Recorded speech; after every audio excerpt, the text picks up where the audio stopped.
Jeden z největších propadáků Microsoftu spatřil veřejnost dne 14. září 2000. Vylepšená verze Windows 98, ale podle mého názoru zhoršená, která nebyla nikdy dodělaná, neustále se objevovala chybová hlášení a modré obrazovky smrti. Kurňa sakra, prkínka, spadlo to!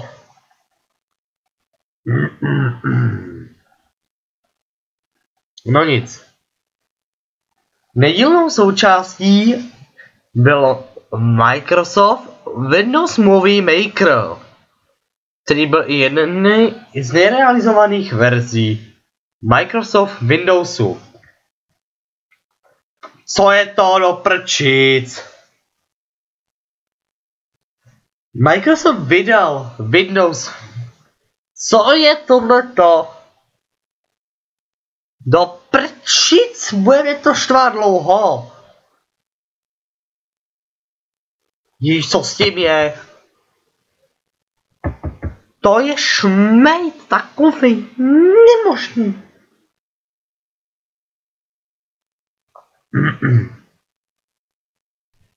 Microsoft vydal Windows Millennium Edition jen aby vytřískal z uživatelů další peníze.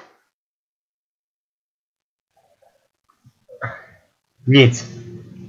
Přebírá vzhled z Windows 2000 a funkce jako například Plug and Play. Mezi nové funkce patří například možnost, že se z Windows Millennium Edition dají pracovat z průzkumníku souboru s komprimovanými složkami ZIP. Dále obnovení systému a mezi odstraněné funkce bychom mohli zařadit, že Windows Millennium Edition již nedisponuje režimem MS-DOS. No to je možná ten důvod, proč ten systém vůbec nefunguje. Co s tím je?